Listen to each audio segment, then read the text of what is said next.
Walks up under Juan Hernandez.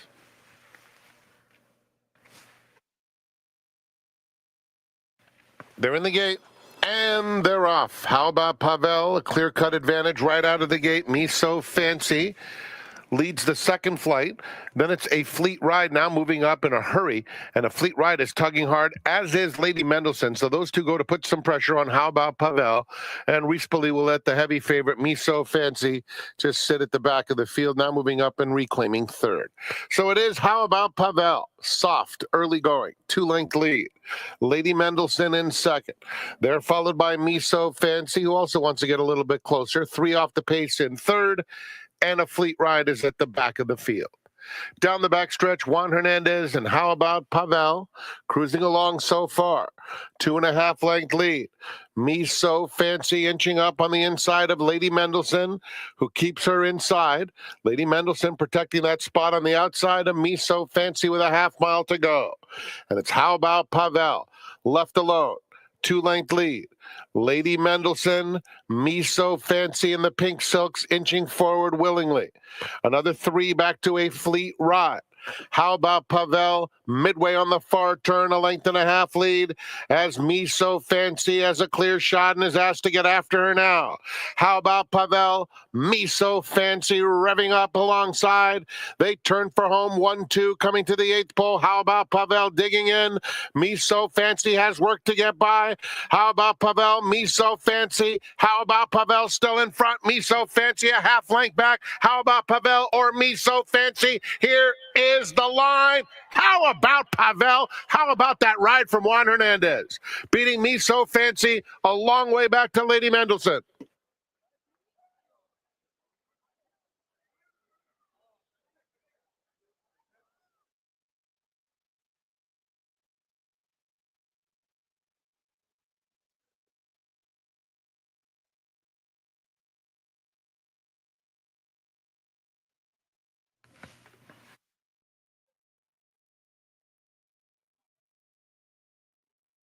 Round 2. And they're off. Tiger Queen is going out for the lead, headed by Woodbine Way, who takes over, and Icy Mischief has good natural foot, too. Then Just Is racing in fourth, 3 or 4 lengths off the lead. Queen of the Track is next. The favorite Discrepancy had an awkward start, hesitated, and another 2 back to Cholima. They move past the half-mile pole, and it's Tiger Queen showing the way to the 3/8, opening up a length on Woodbine Way second. It's another 2 now to Just Is taking third.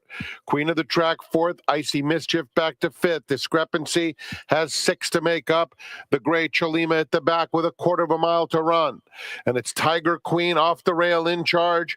Woodbine Way down at the rail, trying to now close that gap in second. Another 3 lengths back. Discrepancy starts to pick it up outside of Just Is.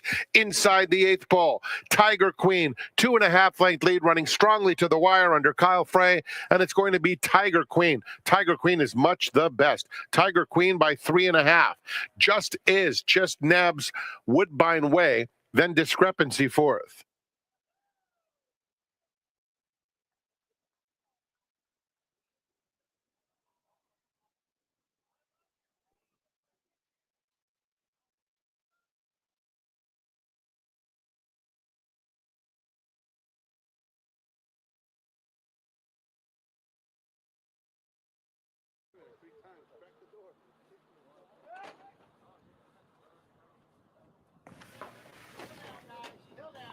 They're in the gate. And they're off. Nafisa stumbled right out of the gate, and Beyond Lucky goes straight to the front. So it's Beyond Lucky and Current Affair, 1-2. Honky Tonk Rhythm comes away in third. Nafisa is now fourth and moving up on the inside. She's pretty keen at this stage, too. At the back of the field, Runyon Canyon and Kaylin Dana is at the back. It is Beyond Lucky, getting an easy lead up top, has it a 1.5 lengths. Current Affair is in second, and Nafisa down at the rail. They're followed by Honky Tonk Rhythm, who has 4 lengths to make up. 2 more to Runyon Canyon, and Kaylin Dana continues at the back. Down the back stretch, and it is Beyond Lucky. In hand, in command. Over Current Affairs, second. Nafisa by herself, third. And Honky Tonk Rhythm is fourth, heading to the far turn. Then Runyon Canyon and Kalen Dana, 6 lengths, covers the field. Umberto Rispoli and Beyond Lucky controlling the pace. Getting some pressure now from Current Affair. 2 back to Nafisa, who's third. Another length and a half back to Runyon Canyon. Kalen Dana starts to pick it up on the outside, taking fourth now with decent momentum with a quarter of a mile to go. And Current Affair is the new leader at the top of the stretch over Beyond Lucky. Nafisa third and Kalen Dana fourth. They're in the final furlong. Current Affair, Beyond Lucky comes right back. Beyond Lucky and Current Affair. Beyond Lucky back in front by a length. And Nafisa is now coming with big strides, but it's too late. It will be Beyond Lucky to beat Nafisa. Then it was Current Affair third. Runyon Canyon finished fourth.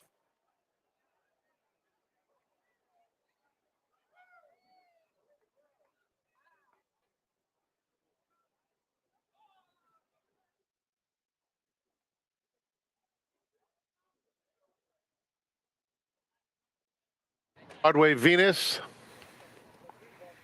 Liquid Spirit to the outside. Going in.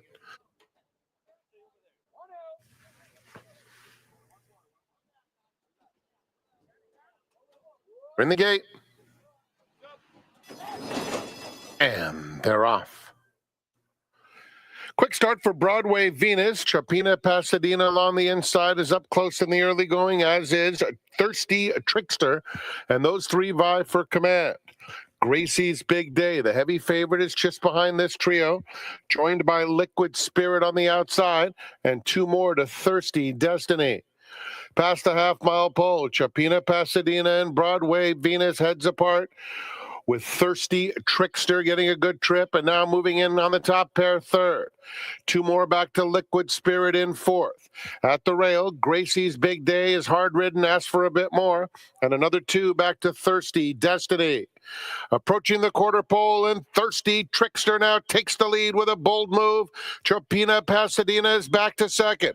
Broadway Venus third, Liquid Spirit on the outside, and now Gracie's Big Day is starting to pick it up with good strides. Has to get to Thirsty Trickster, who got the jump and has a 2-length lead inside the final 1/8 of a mile. It's Thirsty Trickster by 2.5. Gracie's Big Day bearing down on the outside. Gracie's Big Day with the momentum, and Gracie's Big Day with the W. Thirsty Trickster was second. Liquid Spirit finished third.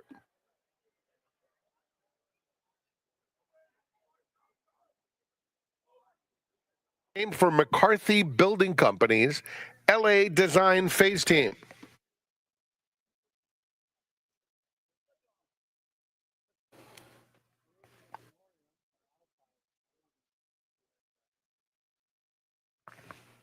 Spanish Cara to the outside. They're in the gate. And they're off. Cypress Moon and Pondicherry are the first 2 out of the gate. Those 2 head and head, with Spanish Cara on the far outside, a close-up third. Then comes Gervin Gal and Headstrong Ways racing in between horses. Ada Thorne and the Green and White Diamonds is next. And Ready to Dare, only 4 lengths off the lead. Global Consort at the back of the field. Less than a half-mile to travel. It's Pondicherry and Cypress Moon going at it. 2 lengths back to Gervin Gal on the inside third. Then Ada Thorne, Spanish Cara goes by her. Down at the rail comes Headstrong Ways. 6 lengths off the lead, trying to make a tiny bit of headway. Losing ground is Ready to Dare at the quarter pole, passed by Global Consort. They're at the top of the stretch, and Cypress Moon has been cruising throughout and quickly puts away Pondicherry. Then comes Gervin Gal. They're inside the furlong pole, and it's Cypress Moon and Mike Smith clear by 3. A game chase from Gervin Gal, but no match for Cypress Moon. Cypress Moon far too strong. Gervin Gal second. Then it's a photo between Pondicherry and a resurgent Ready to Dare.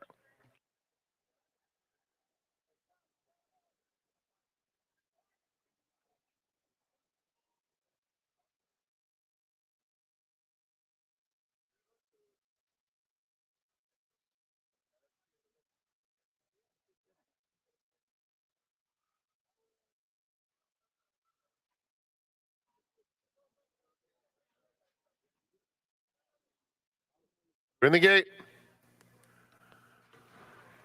And they're off. Empress Lorraine is out alertly. Smoke 'em Hot Girl has some speed. Beverly T on the far outside. Mamarendo and our Lovin' Feelin' in the mix, too. Just behind that group comes Thirsty Nick, who tries to tuck in around the first turn. The two trailers, Silver Flirt and Union Heiress at the back. It's Empress Lorraine, who will take him to the 6 furlong pole, leading 3/4 of a length to Beverly T, putting pressure on second. Then a 3-wide Little Venus claims third and goes after the top pair. At the rails, Smoke 'em Hot Girl is in fourth, followed by Mamarendo. Another two, there's Union Heiress starting to make an early bid. Red colors far outside. Our Lovin' Feelin' is next. The two trailers, Thirsty Nick and Silver Flirt. Half mile left to go. Empress Lorraine carving out the fractions. Leads at a length and a half to Beverly T in second and Little Venus third. Smoke 'em Hot Girl is at the rail in fourth. Union Heiress up to fifth. 4.5 or 5 lengths off the lead. A gap of 5. Thirsty Nick is trying to make some headway in the white colors. Our Lovin' Feelin', Silver Flirt, and Mamarendo now trails. Empress Lorraine with 1/4 mile to go is the one to catch. Smoke 'em Hot Girl running a big race in second. They're followed by Union Heiress in third. They're at the top of the lane. 3/16 of a mile to go. Empress Lorraine still doing it well. Chased intently by Smoke 'em Hot Girl. A gap then to Union Heiress in third. They're coming to the 16th pole, and it's Empress Lorraine and Armando Ayuso 2.5. Smoke 'em Hot Girl's really trying hard, but simply out of time. What a great effort in defeat. Finishes second. Union Heiress third, and Thirsty Nick ran fourth.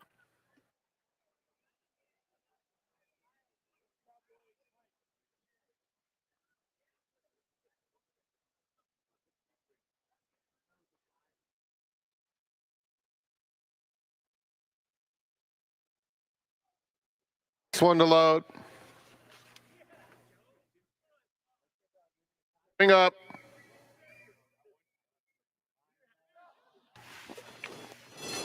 And they're off. None Above the Law broke well. El Rey Rey is coming through along the inside, and El Rey Rey will set the pace. Invigorated is now in the second spot as they cross the dirt and get over to the main course. So it will be El Rey Rey, Invigorated 1-2. None Above the Law is close up in the center of the course, only about 3 lengths off the lead. Down at the rail, Maltese Falcon is tucked in neatly. Another couple back to Zalamo, who's racing in mid-pack. Blame the Good Times and Colinga Road are side by side. 2 in front of Escape Artist, and Stretch Running Niti is at the back of the field. It's El Rey Rey, Invigorated second into the clubhouse turn. Maltese Falcon gallops along smoothly at the rail in third, and None Above the Law, Zalamo right next to one another. Here's the 8-year-old, Colinga Road, who's 6 lengths off the lead. 2 lengths clear of Blame the Good Times, Escape Artist, and Niti. Onto the backstretch, they have to catch the favorite El Rey Rey. El Rey Rey, 2-length lead. Invigorated covers up Maltese Falcon with None Above the Law in fourth. Then Zalamo racing in fifth, 5 lengths off the lead. Not much change. No change, in fact. Colinga Road is next at the half-mile pole. Niti is trying to find room in between horses. Didn't get any of it. On the outside of him comes Escape Artist, and Blame the Good Times is down at the rail. Around the far turn, and El Rey Rey tries to sprint away right now. El Rey Rey, 2-length lead. None Above the Law. Invigorated. Maltese Falcon holding his own at the rail. Colinga Road is next. Zalamo on the fence. 2 lengths back to Blame the Good Times, and then Niti on the inside of Escape Artist. Top of the stretch, El Rey Rey. Maltese Falcon is coming after him now nicely in the middle of the course, and Maltese Falcon and El Rey Rey are head in head. Just behind them, Colinga Road is starting to finish with interest inside of him. Zalamo. It is Maltese Falcon at the rail. Zalamo surging. Photo finish. Very close. Between Maltese Falcon and Zalamo, Colinga Road was third.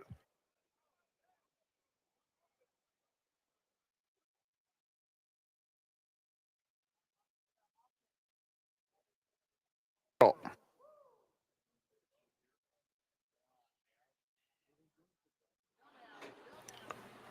They're in the gate.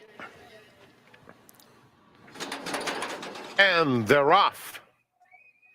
Bartoldi is out quickly, and he's actually asked for even more speed than showing naturally.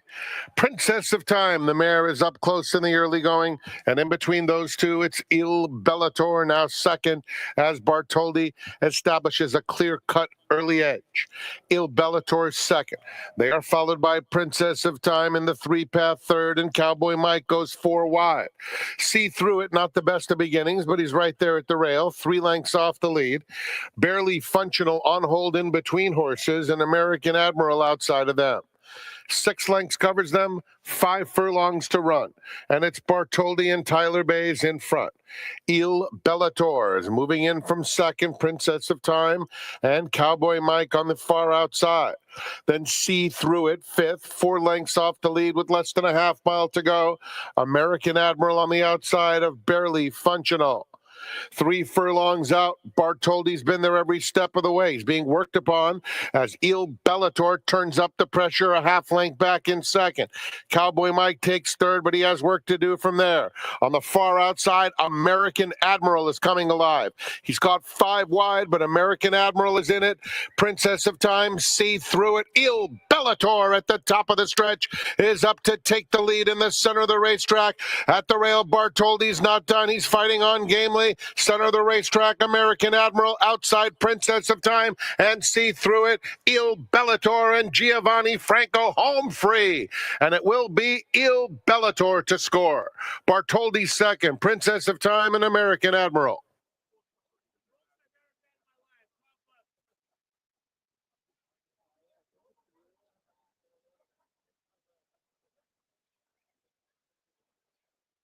Post.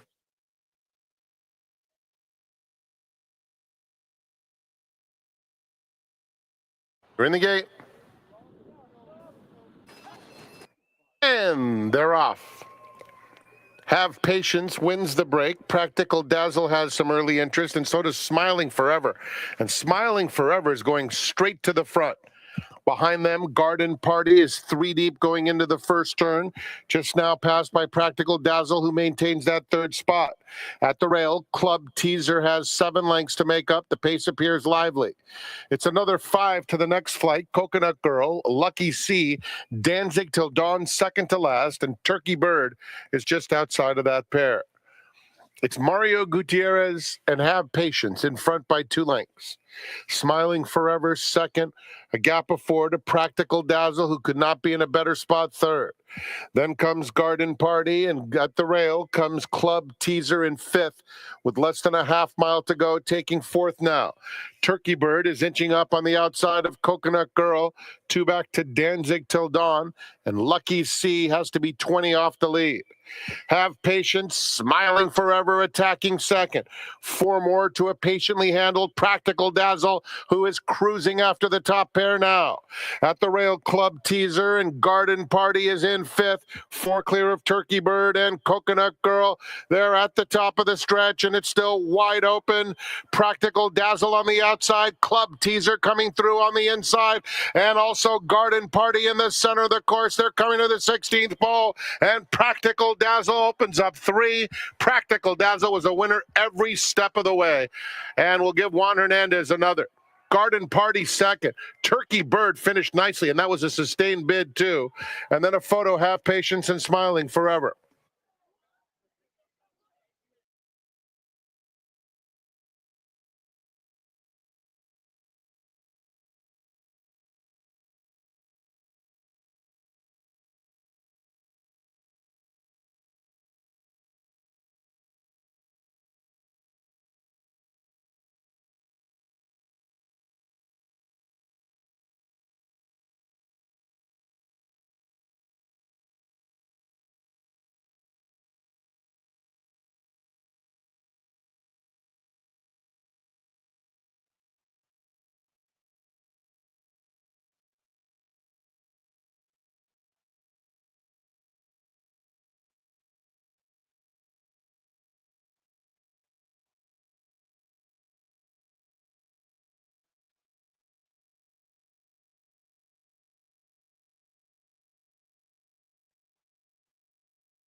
Hi, everybody, and a happy Saturday to each and every one of you. Delighted that you decided to join us on a special 10-race card here at the Great Race Place. Have you ever heard the term OG? It stands for Original Gangster. It's actually an affectionate type of moniker because our seminar guest today, he's an OG. The first time he came to the racetrack was in 1959. For those of you mathematically challenged, that was 65 years ago or so. His name, Tony Banks. Tony, happy Saturday. Welcome to the seminar. Thank you. It's great to have you here. This is long overdue. I've been promising you to get on the set, and finally we did do it. 1959. What do you remember about that fateful day at Hollywood Park? You know, I really think, I'm not sure. I think I seen Silky Sullivan once. I'm not sure. I can't remember, but I can tell you one thing. They had a harness race there at Hollywood, of course. At Hollywood Park, a mile and 16th. And I believe it was 1960. They had a horse called Brett Hanover. They set the world's record. They had a 6-horse field, and so they had thoroughbred and harness there, But I worked at Hollywood Park. I sold newspapers. I sold racing forms. Sold newspapers. And you were a kid, back then. Yeah, I was the first guy when you walked out the door. You couldn't sell tip sheets and racing forms inside the racetrack. You had to sell them out of the gates. Prior to the entrance. And then they finally changed the law. When they did, this guy that had the racing forms, he had to stack them like this. He said, "Come here, kid. You know the two downstairs, like going to where that pizza place is right there outside now?" Yeah. The down the stairs. Like if you leave that little cafeteria there, go down those stairs, there I was with racing forms. Some great memories. 1960 was your first time here at St. Edie. You were telling me before we came on set, you actually saw a harness race here as well then. They had a harness meet one year. I also remember a horse called Crozier for Fred W. Hooper, and I also seen Page win 6 in a row here. And I seen many champions, the Great Race Place, when the crowds were 60 and 70. John Henry comes to mind, spectacular bid. Yeah, Dr. Fager at Hollywood Park. Sure. He's one of my favorites. Tony, you've seen a lot of trainers throughout the years, of course, and names like Charlie Whittingham and Bobby Frankel come to mind. But you actually think the greatest of all time, in your opinion, is none other than Bob Baffert. I believe it's Bob Baffert, yeah, and I'll tell you why. I have a couple of reasons. Number one, the man did quarter horses. When he was transferring over from the quarter horses, I'm down at Del Mar, and I can't remember what bar it was. It was Bullies or one of those. Sure. And one of those round tables, and there's Bob standing there, and I said, "What's going on, Bob?" And he says, I don't think I'm concerned about transferring from the quarter horses to the thoroughbreds. And one thing that basically made him aware of Tony was the importance of early speed, right? When you come from the quarter horse game, that's all about early speed. He was one of the revolutionary guys to not only, run his horses fast, but work his horses fast in the morning. So I said to him, not only do I wish I had the money to buy some horses, I wish I knew some owners that would help you buy some horses. To get them jump started. And I think he had Pegram then. He did. I think he did. He had 2 horses. So here's a guy that started with 2 horses. So I see him about 3 or 4 years later. I said, "Well, you got any problem getting horses?" He laughed. This guy's a great developer.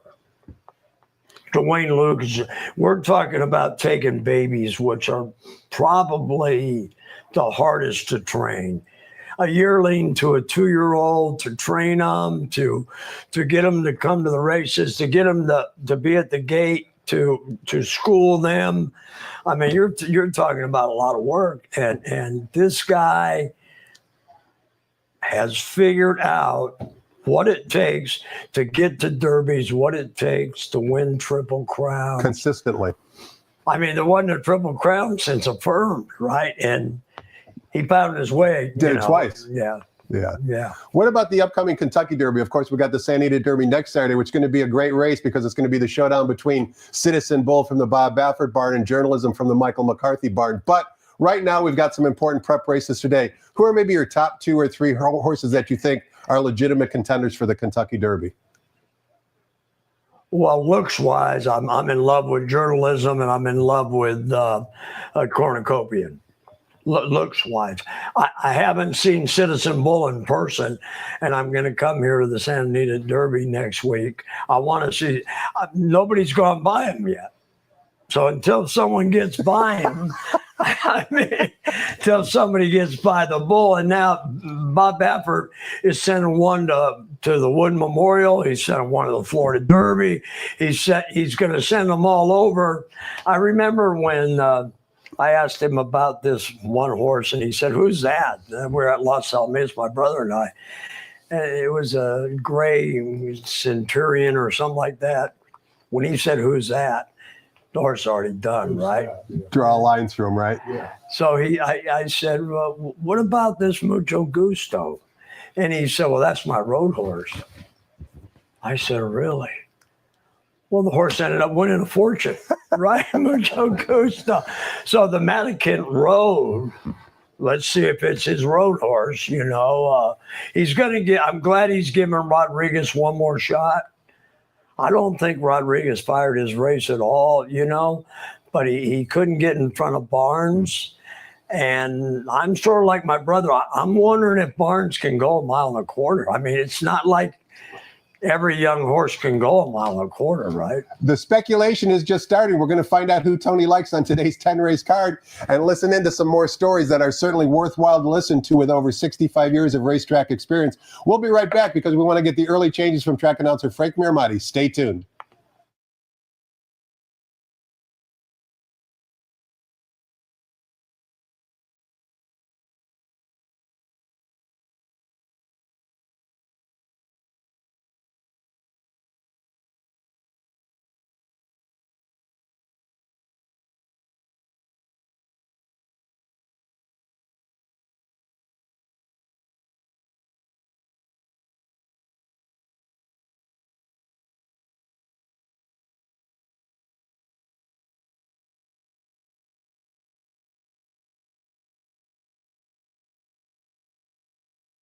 Good afternoon, ladies and gentlemen, and welcome to Santa Anita Park, the great race place. The track is fast, the turf is firm, the rail on the turf at 10 feet.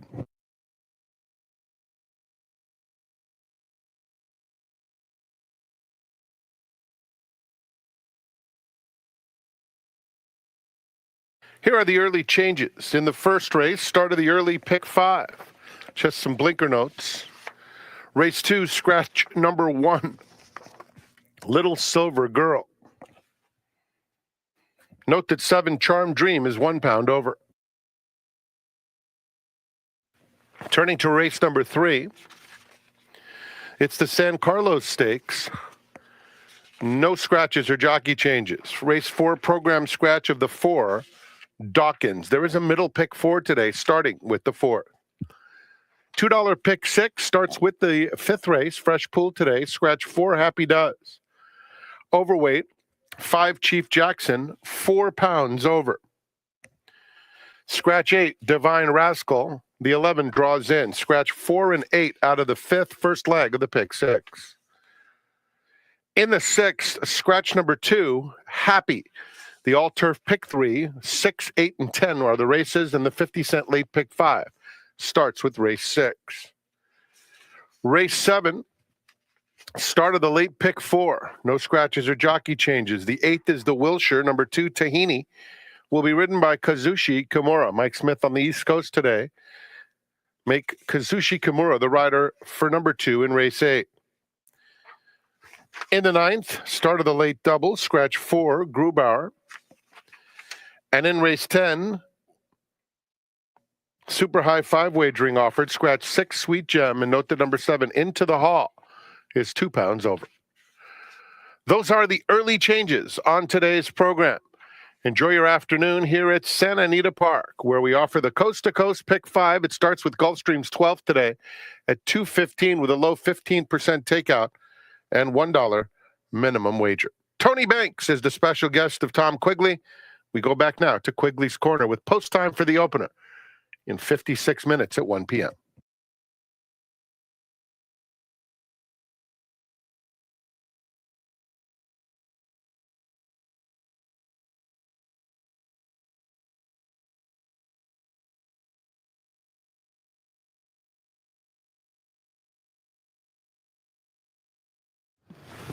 Welcome back. We're talking horse with veteran horse player Tony Banks. He's been playing the races since 1959. You can find him almost on a daily basis in the paddock at wherever the local circuit is running here in Southern California. I want to expand upon that just for a minute, Tony. You talked earlier, just when in the opening of the seminar, how important it is for you for a horse to look well or good. And you rattled off a couple 3-year-olds that you think look really, really solid. What is it that you look for in the paddock that makes you decide whether or not a horse looks fit and ready to run? Well, I look at the chest. Okay, I look at the hind quarter. I look at underneath the horse cut up. Or does he have a belly? And I look at the tail down. I don't want lagging heads. I don't want a horse. Now sometimes they'll put the chain in his mouth and stuff like that, but in the paddock where they saddle them. You catch a horse that's lagging like that, they don't usually run very well. I don't want a horse doing that with his neck. They don't usually run very well. So there's certain, it's just like, I must have got 3 hours sleep out of 12 hours last night, right? So some days these horses wake up and they don't feel as good as correct. They're living, breathing animals. You catch a horse doing this too, walking, and he's crossing over. It's a sign that he's probably going to run around. So it's a great asset to have, though, right? Looking in the paddock is something most horse players don't do. It allows you to kind of identify who the major contenders are for a regular race, much less the Kentucky Derby. If you went to Ruidoso Downs and you looked at 440 quarter horses, and then you looked at 300-yard horses, they're completely different. The 440-yard quarter, they're long, their rear ends are big, their chests are big, they're a little bit like, they lean, they have a look to them. Well, thoroughbreds do too. Most of Bob Baffert horses have the big chest. They have that same look to them. They do. And keep in mind, this Dwayne Lucas fella is going to be about 90. And he's still winning races, isn't he? But he had, it used to be second time Lucas. Right. Right. Another quarter horse guy. Yeah. Another quarter horse guy.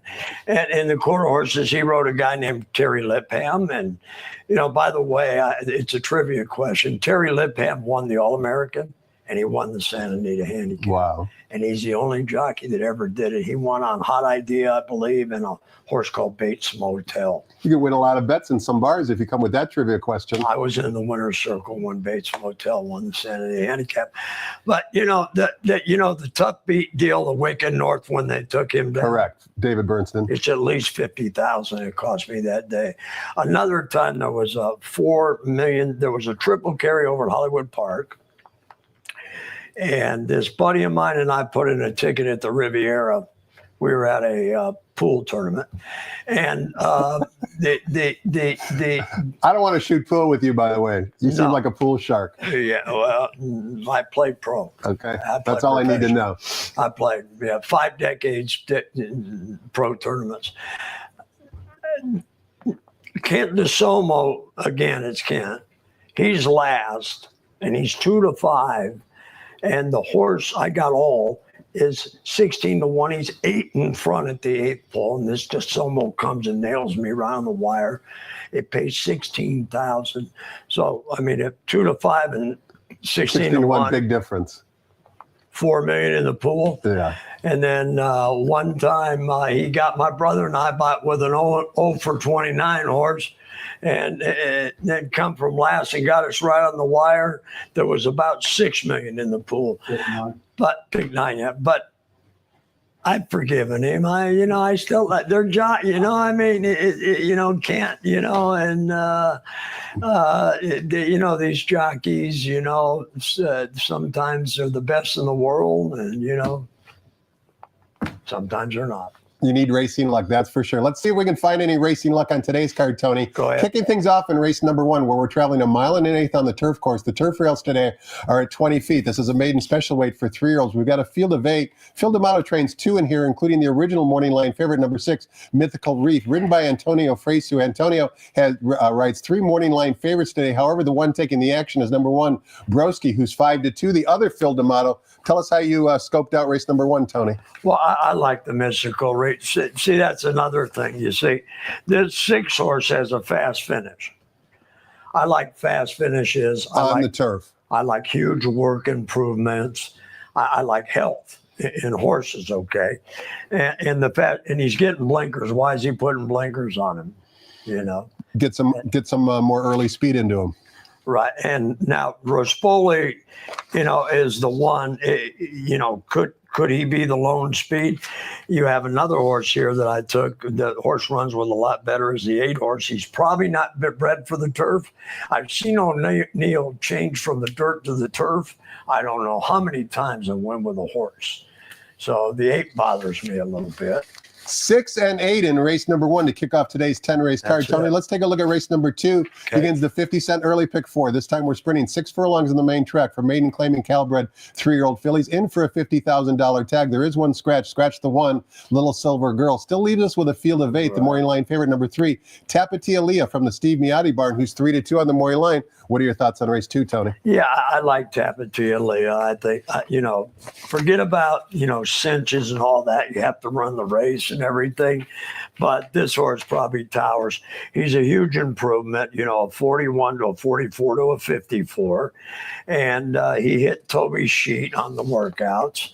And so, a young horse, Toby Sheet. By the way, I think Toby with, maiden special weights and 2-year-olds, the best work guy in the world. It's we're lucky to have him here in Southern California. He's amazing. He's just unbelievable. Tony, we heard about your bad beat in the pick 6 when you were at the Riviera many years ago. What type of player are you today? Do you play pick 5s, pick 6s? Are you good old-fashioned win better? What do you do like today? What's your plan of attack? Well, I'd rather play the dollar coast to coast than the 50-cent pick 5. Interesting. Tell us why. Because of more value. Okay. I'd rather play a $2 pick 6 because the degree of difficulty, how to lay out the tickets, is tougher for people than a 20-cent or a 50-cent. 100%. You have to sharpen your handicapping pencil. Right. But, you can't play every pick 6 and you can't play every coast to coast. But the one, and it's just like the $3 pick 3. When it first came out at Hollywood Park, I seen it pay $25,000, $39,000. My brother hit one that paid like 30-some thousand.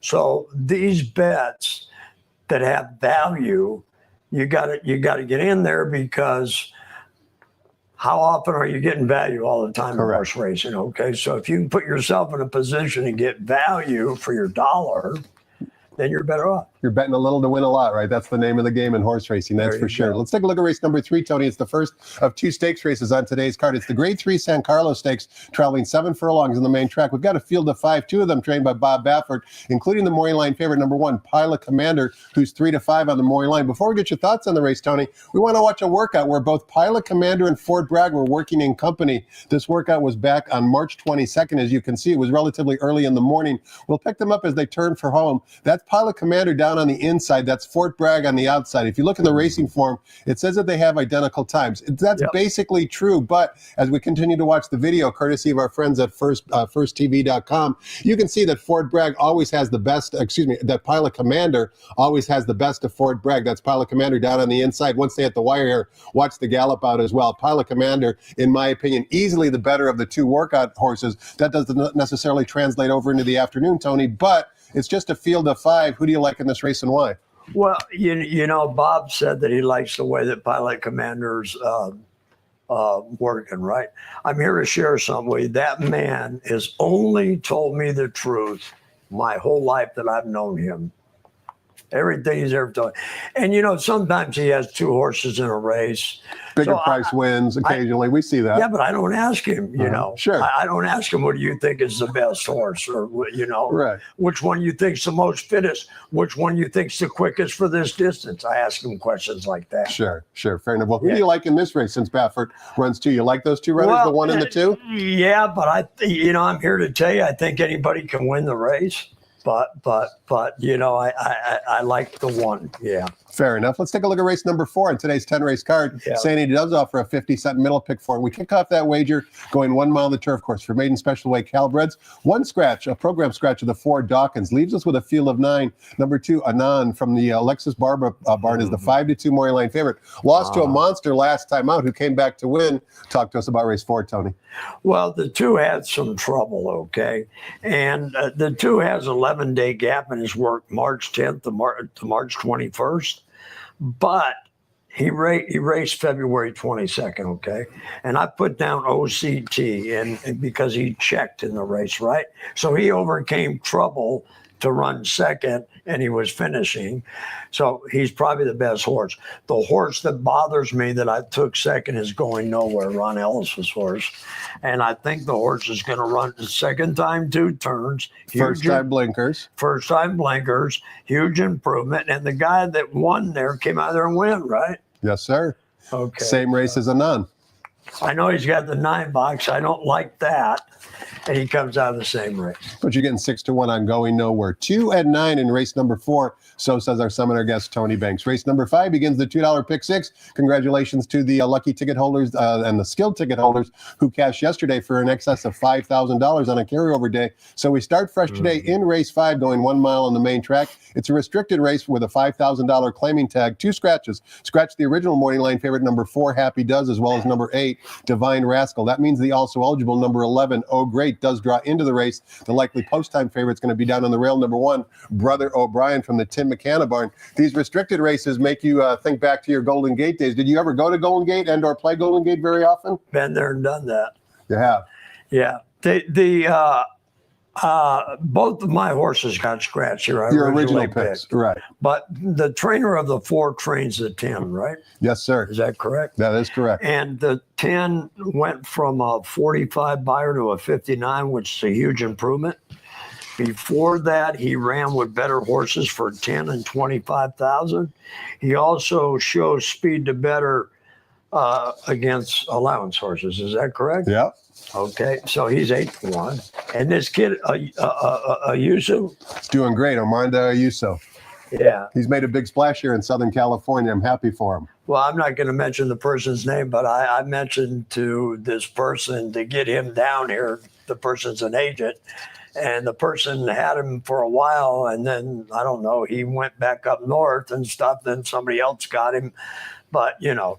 You saw the talent was there early on. Yeah, him and Hazel Espinoza. Sure. You know, so then the 1 horse, Brother O'Brien. he's got a race over. Frankie Alvarado is here, right? He runs Wood better, okay? He hit Toby's sheet.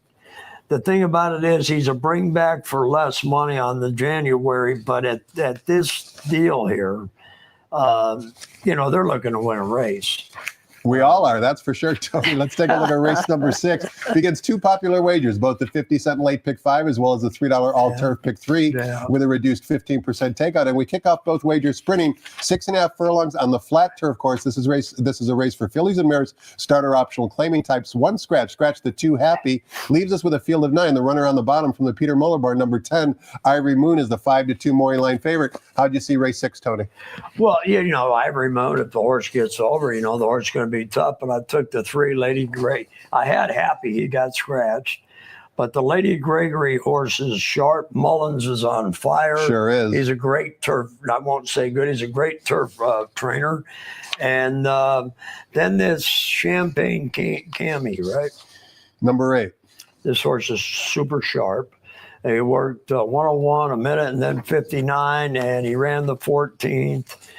He's a bring back for more money. That's another thing I like. When they bring a horse back for more money, some got better, because when they drop a horse, these trainers don't give away much. You know what I mean? So Most players play droppers. Instead, you should play class risers because it shows a sign of confidence from the barn and the owners. I want a horse getting better. Correct. Fair enough. Right? Or a horse that's real sharp. Sure. So I went with 3-8 here. It's a wide open race. It's tough. And anytime you have fillies, it's tougher. Race number 7 begins the 50-cent late pick 4. We're 1 mile on the main track for $16,000 claimers. Non-winners of 2 races lifetime. Full field of 9 here. The runner on the bottom, number 9, Bowtie Boys, who has put together some good efforts, is the 5-2 morning line favorite. Armando Ayuso in the saddle could be in store for a big day. What say you about race 7, Tony? Yeah, I think I took 2 and 9 here. You did, as a matter of fact. I remember Big Bet, I think. There we go, 2 and 9. Why'd you like number 2, Big Bet, going turf to dirt, sprint to route?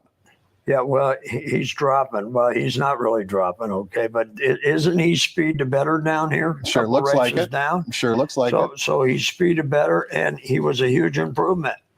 So, I mean, you know, his high buyer was 65, but he went from a 47 to a 56. And he fits in this group, and he's 10-1. Okay.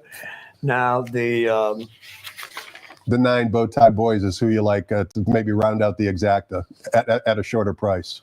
Yeah, I don't like the 9 bucks, but you know, he might just be the best horse. He's a winner over the racetrack, so he likes the track somewhat. You know, some horses don't like track; they don't run good on the track. You know what I mean? Some horses that win at Del Mar don't win at Santa Anita. Some that win at Santa Anita don't win at Del Mar. Horses for courses. Horses for courses. Race number 8 is our second stakes race on today's card. It's the Grade 3 Wilshire Stakes for fillies and mares going 1 mile on the turf course. It also begins the $3 late pick 3 with a reduced 15% takeout. Tahini now being ridden by Kazushi Kimura. We've got a field of 7. Number 1, Tirupati, is the 7-5 morning line favorite. Good effort last time out, just missed. Think she comes back to win today, or you're looking elsewhere, Tony? Well, I can share this with you. The Trapani, right? They took the Lasix off. That didn't bother the horse. Yep. Went from a 77 buyer to a 94 buyer. So that's a huge improvement. The horse is getting better. The horse didn't have a lot of races, you know. So I just think the horse is getting better, and I think that this is the best horse. Now, I know the Alphabella runs with Grade 1 and Grade 3 and all that, but I think this is the now horse right now, the 1. And then I took the 5.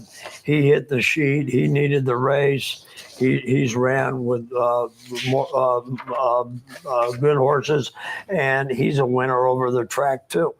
Race number 9 begins the $5 late daily double with a reduced 15% takeout, and we're going 6.5 furlongs in the main track in race number 9.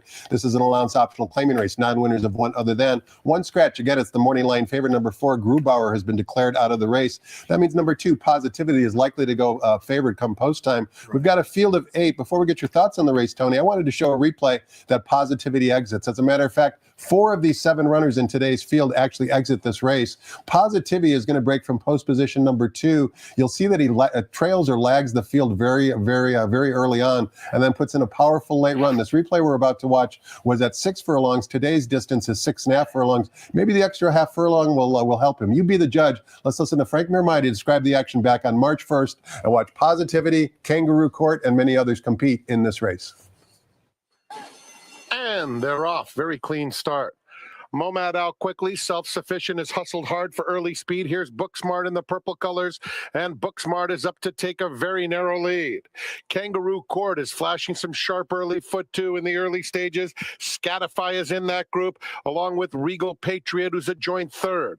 It's another couple now, back to self-sufficient, who broke well, but sits 4 lengths off the leaders. Then comes Tessuto, hard to figure, is down at the rail. Momad outside of that group, 7 off them, another 2 back to Shady Tiger. It's a huge gap to Positivity, and Ball Don't Lie trails. Less than 3 furlongs to go, and Booksmart, bounding along on the front end, has a 3-length lead on Kangaroo Court, who's clearly into second. Scatify is dropping out of it. They're followed by Regal Patriot in 4th behind them. Hard to figure, top of the stretch. Mike Smith takes Booksmart wide into the center of the racetrack, but they are well clear. It's a half dozen lead in a blowout from the back of the field. Positivity is starting to close fast into second. It's Booksmart clear by 4, and Booksmart wins it by 2.5. Tony, as we watch the gallop out, we can see Positivity gallops out in front. That won't help the win bettors that particular day. But there were other runners to keep an eye on as well. Kangaroo Court was on the outside there, pressing that fast pace. He hadn't been seen in over a year. That was his comeback race. Right. He's likely to improve today. This is a real good betting race. We can see on the graphic that you do like number 3, Kangaroo Court on top. What happens if he gets like a 2 or 3 length lead in 45 or 45 and 2 or something? Okay, he's a Calbred Stakes winner. He's got class. We know that. Well, at one time, he was a real nice horse, right? And he's bringing him back within the right time. And then, he hit the sheet. He hit Toby Sheet. He's a 2-time winner on the track. So he's qualified to win in this race. The Positivity horse, there's the fast finish, and he bobbled at the start, so he overcame trouble, right? Because he's finishing, right? So I took 3-2. Fair enough. Sounds easy. 3 and 2 in race number 9. We close out today's card in race number 10, as you've seen on the graphic. We do have a $1 super high 5 carryover. Mm-hmm. Nobody hit it yesterday, so the carryover going into today's 10th race is in excess of $15,000. And in race 10, we're traveling once again 6.5 furlongs in the flat turf course for maiden special weight fillies and mares. We've got a field of 10 after the scratch of number 6, Sweet Gem, the morning line favorite, is on the rail. Number 1, Sunglow, a 3-year-old competing against Older. Before we get your thoughts on the race, Tony, I wanted to show one more replay, and I know you like this horse as well. It's actually a replay for a Richie Baltas trainee. Number 8, Halston Rose is the replay we're about to watch. Halston Rose ran back on March 1st in the 5th race. I want you to closely watch her as she breaks from the gate and really her entire trip. She's going to be wearing saddlecloth number 3. Right. The winner of this race was a well-regarded Richard Mandela runner who I think is going to be a future stakes runner. In my opinion and in Tony's opinion, nothing wrong with this comeback effort for Halston Rose. In this replay, as I mentioned, she'll be wearing saddlecloth number 3. Let's listen to Frank Miramati describe the action. And they're off. Pondicherry is out very quickly to take the lead. Gervin Gal has speed and moves immediately to engage. Halston Rose, Cypress Moon along the inside, and Current Affair is close up too, just 3 lengths off them. Then it's Nafisa. Quick Brown Fox is next, racing 2 in front of Insolenta, who's been guided off the rail, and another couple back to Glamora. They have less than a half mile to travel, and it's Gervin Gal who has opened up. In fact, it's a 5-length lead into the far turn. A lineup of 3 chasing. Pondicherry, Current Affair inches up on the outside, and Cypress Moon hugs the rail. That trio swarming in on Gervin Gal. Gervin Gal, Cypress Moon right up alongside now, and Current Affair is 3 deep in third. Just behind them, Halston Rose in the lime colors is followed by Nafisa. There's an 1/8 of a mile to go. Nafisa trying to angle to the far outside. In the final 16th, Current Affair is coming now. There's room in between for Quick Brown Fox, who comes back smoking. Quick Brown Fox could not have been more impressive. Tony, that, as I mentioned, was Halston Rose's first attempt since May of 2024, and I thought it was a sneaky good trip. 3-1 on the morning line with Umberto Reese pulling in the saddle. I think you agree with my assessment after watching that replay. Yeah, well, Quick Brown Fox might be a Breeders' Cup horse. She's that good. I agree with you. Yeah, she looked like I was on the other side of the 8th pole upstairs here, and I thought I seen a streak of lightning going through there. I mean, and then the other horse I like is the Velocity. First time turf, second time starter, working well in the morning. Yeah, worked 46 and 4, hit Toby's sheet, and Toby likes him. Why?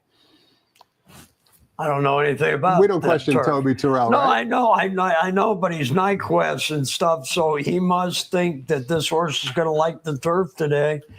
I like 8 with 1-9 there and 9 with 1-8. And that's Velocity like. 10-1 on the morning line. Nothing wrong with that price. Tony, we could talk for hours and walk down memory lane. It's been a pleasure having you on the seminar. You've lightened all of us, certainly, with some of your stories. We'll do it again real soon so we can pick up where we left off. Thank you very much. It's been a pleasure being here. It sure has. Thank you very much. Before we leave, everybody, Tony's favorite wager, the $1 coast-to-coast pick 5 in play again today. Low 15% takeout. It's Florida Derby Day at our sister track. That's Gulfstream Park Race 14. 4 of these 5 races are stake races. Make sure you get involved. Things kick off at 2:15 p.m. Pacific time. Thanks again for watching, everybody. Hope you have a great afternoon and good luck.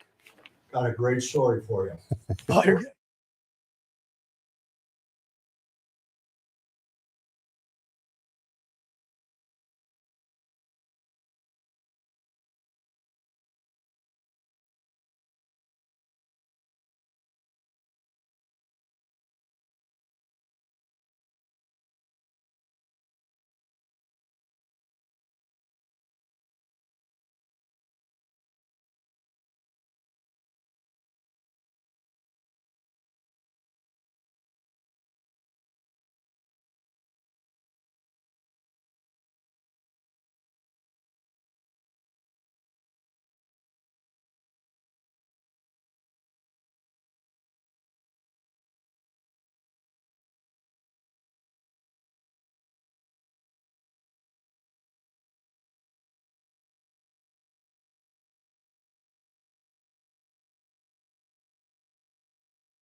Ladies and gentlemen, please rise for our national anthem.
Good afternoon and welcome to Santa Anita Park, the great race place where the track is fast, the turf is firm, the rail on the turf is out 10 feet, and these track conditions brought to you by John Deere.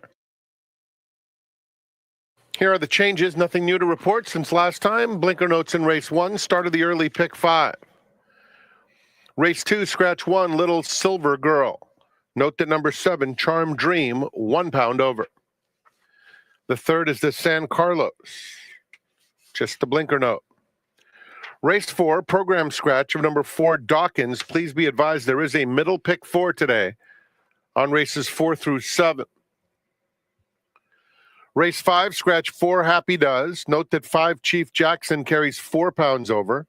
Scratch 8, Divine Rascal. And number 11, Will Run. A revised morning line has been posted for the 5th race.